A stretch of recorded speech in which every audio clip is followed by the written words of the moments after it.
DCB മീഡിയയുടെ പുതിയൊരു വീഡിയോയിലേക്ക് സ്വാഗതം. ഇന്ന് ജൂലൈ 21 ചൊവ്വ. ഇന്നും തുടർന്നു വരുന്ന ദിവസങ്ങളിലും നിങ്ങൾ അറിഞ്ഞിരിക്കേണ്ട പ്രധാനപ്പെട്ട വാർത്താ അപ്ഡേറ്റുകളാണ് ഷെയർ ചെയ്യുന്നത്. ചാനൽ ആദ്യമായി കാണുന്നവർ സബ്സ്ക്രൈബ് ചെയ്യുക, വീഡിയോ ഇഷ്ടമായാൽ ലൈക്ക് ചെയ്യുക, ഫേസ്ബുക്കിൽ കാണുന്നവർ പേജ് ഫോളോ കൂടി ചെയ്യുക. ആദ്യത്തെ അറിയിപ്പ്, സംസ്ഥാനത്ത് സ്വർണ്ണവിലയിൽ വർധന രേഖപ്പെടുത്തിയിരിക്കുകയാണ്. പവന് 560 രൂപയാണ് ഇന്ന് കൂടിയിരിക്കുന്നത്. ഒരു പവൻ സ്വർണത്തിന്റെ ഇന്നത്തെ വില 1,05,760 രൂപയാണ്. ഗ്രാമിന് ആനുപാതികമായി 70 രൂപയാണ് കൂടിയത്. 13,220 രൂപയാണ് 1 ഗ്രാം സ്വർണത്തിന്റെ വില. അടുത്ത അറിയിപ്പ്, രാജ്യത്ത് വീണ്ടും കോവിഡ് വ്യാപനം ഉണ്ടാവുകയാണ്. ആന്ധ്രാപ്രദേശിന് പിന്നാലെ മഹാരാഷ്ട്രയിലും കോവിഡ് വ്യാപനം സ്ഥിരീകരിച്ചതോടെ കേന്ദ്ര ആരോഗ്യ മന്ത്രാലയം ജാഗ്രതാ നിർദ്ദേശം പുറത്തിറക്കിയിട്ടുണ്ട്. പുതിയൊരു കോവിഡ് തരംഗത്തിന്റെ സൂചനകളില്ലെങ്കിലും ജാഗ്രത പാലിക്കണമെന്ന് മന്ത്രാലയം അറിയിച്ചു. ഈ വർഷം ഇതുവരെ മഹാരാഷ്ട്രയിൽ 48 കോവിഡ് കേസുകളാണ് സ്ഥിരീകരിച്ചത്. ആന്ധ്രാപ്രദേശിൽ രോഗം സ്ഥിരീകരിച്ച് മരിച്ചവരുടെ എണ്ണം 16ആയി. ഒരു മാസത്തിനിടെ 4 പേർ മരിക്കുകയും ചെയ്തു. ഒമിക്രോൺ RF5 സാന്നിധ്യമാണ് രോഗബാധിതരുടെ സാമ്പിളുകളിൽ കണ്ടെത്തിയിട്ടുള്ളത്. തൊണ്ടവേദന, ചുമ, പനി, തലവേദന, മൂക്കൊലിപ്പ്, ശരീരവേദന തുടങ്ങിയവയാണ് ഈ വൈറസിന്റെ ലക്ഷണങ്ങൾ. മറ്റ് ഒമിക്രോൺ വകഭേദങ്ങൾ പോലെ RF5 അപകടകാരിയല്ലെങ്കിലും ജാഗ്രത പാലിക്കണമെന്ന് ആരോഗ്യവകുപ്പ് വ്യക്തമാക്കിയിട്ടുണ്ട്.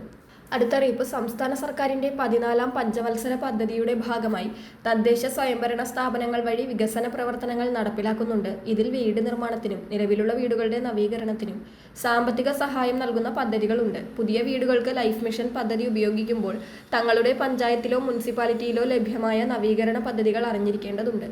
സാമ്പത്തികമായി പിന്നോക്കം നിൽക്കുന്നവർക്ക് പുറമെ വിധവകൾ, ഭിന്നശേഷിക്കാർ, വയോജനങ്ങൾ, പട്ടികജാതി പട്ടികവർഗ വിഭാഗങ്ങൾ എന്നിവർക്ക് മുൻഗണന ലഭിക്കും. അപേക്ഷ സമർപ്പിച്ച ശേഷം ഉദ്യോഗസ്ഥരുടെ നേരിട്ടുള്ള പരിശോധനയ്ക്ക് ശേഷമാണ് ഗുണഭോക്തൃ പട്ടിക തയ്യാറാക്കുന്നത്.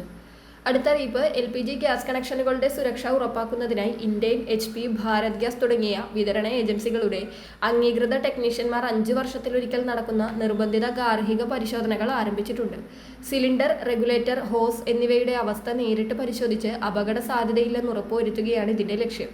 പരിശോധന പൂർത്തിയാകുമ്പോൾ ടെക്നീഷ്യൻ സർവീസ് റിപ്പോർട്ട് നൽകുന്നതിനോടൊപ്പം തകരാറുകൾക്കുള്ള ഭാഗങ്ങൾ മാറ്റാൻ നിർദ്ദേശിക്കുകയും ആവശ്യമായ പുതിയ ഉപകരണങ്ങൾ ലഭ്യമാക്കുകയും ചെയ്യും. സർവീസ് ചാർജും GSTയും ഉൾപ്പെടെ ആകെ 236 രൂപയാണ് ഇതിനായി ഉപഭോക്താവ് നൽകേണ്ടത്. പുതിയ ഉപകരണങ്ങൾ മാറ്റേണ്ടി വന്നാൽ അതിൻ്റെ തുക വേറെ നൽകണം. തട്ടിപ്പുകൾ ഒഴിവാക്കാൻ വീടുകളിലെത്തുന്നവരുടെ തിരിച്ചറിയൽ രേഖകൾ പരിശോധിച്ച് ഉറപ്പുവരുത്താനും പണം നൽകിയ ശേഷം കൃത്യമായ രസീതും പരിശോധനാ റിപ്പോർട്ടും വാങ്ങാനും ഉപഭോക്താക്കൾ പ്രത്യേകം ശ്രദ്ധിക്കേണ്ടതാണ്. വളരെ പ്രധാനപ്പെട്ട ഈ വാർത്താ അപ്ഡേറ്റുകൾ മറ്റുള്ളവർക്ക് കൂടി ഷെയർ ചെയ്യുക.